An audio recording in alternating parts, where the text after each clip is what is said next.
Once, in the heart of ancient Rome, there lived a man named Seneca. He was a philosopher, a teacher, and a writer. His life was not easy, but through his struggles he learned how to face adversity with courage and wisdom. Seneca believed that difficulties were not punishments but opportunities to grow stronger. His teachings still guide us today, showing us how to endure hardship without losing hope. This is the story of what Seneca taught about dealing with adversity. Seneca was born in a time of great turmoil. His health was weak, and he faced many challenges from a young age.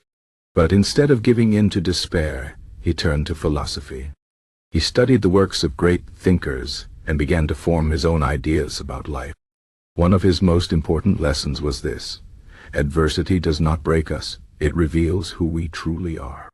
When faced with hardship, we discover our strength, our patience, and our ability to endure. Seneca taught that the first step in dealing with adversity is acceptance. Many people suffer not because of their problems, but because they refuse to accept them. They fight against reality, wishing things were different. But Seneca said that resistance only creates more pain. Instead, we must learn to accept what we cannot change.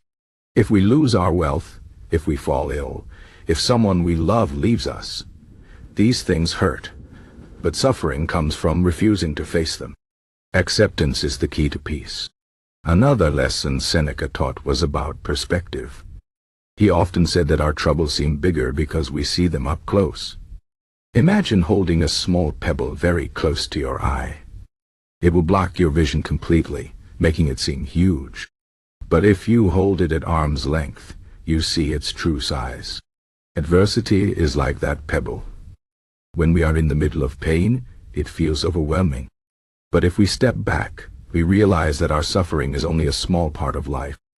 Time passes, circumstances change, and what once seemed unbearable becomes manageable. Seneca also believed in the power of preparation.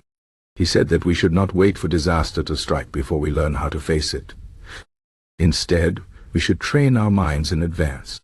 He practiced something called premeditatio malorum, which means the premeditation of evils.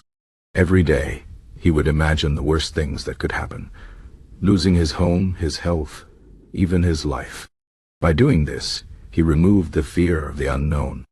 When real hardship came, he was ready. He had already faced it in his mind. One of Seneca's most famous teachings was about the difference between pain and suffering. Pain is inevitable. All humans experience loss, sickness, and disappointment.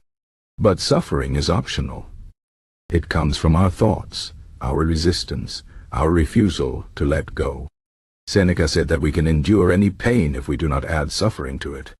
A man who loses his fortune may feel pain, but if he tells himself, "This is the end, I will never recover," he creates suffering.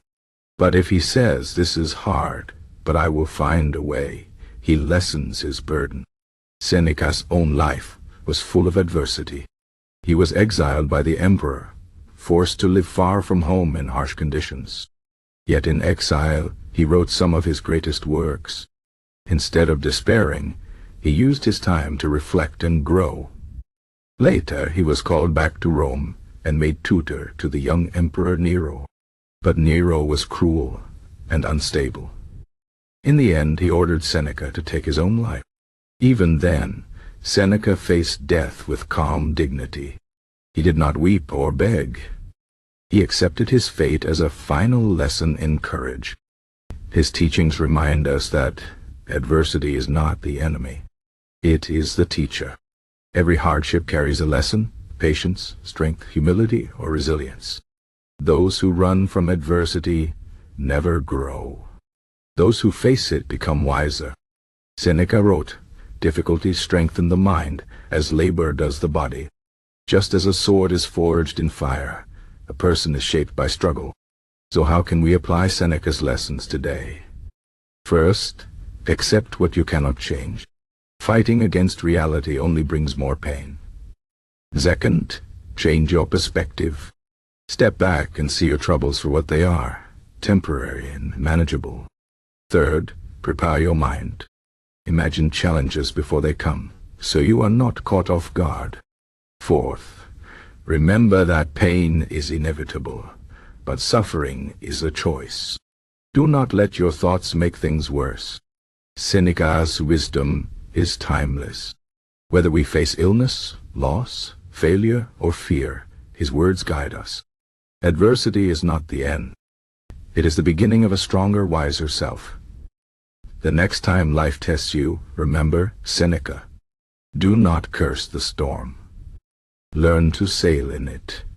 The greatest trials create the greatest souls. And in the end, you will see what seemed like an obstacle was actually the path to becoming who you were meant to be.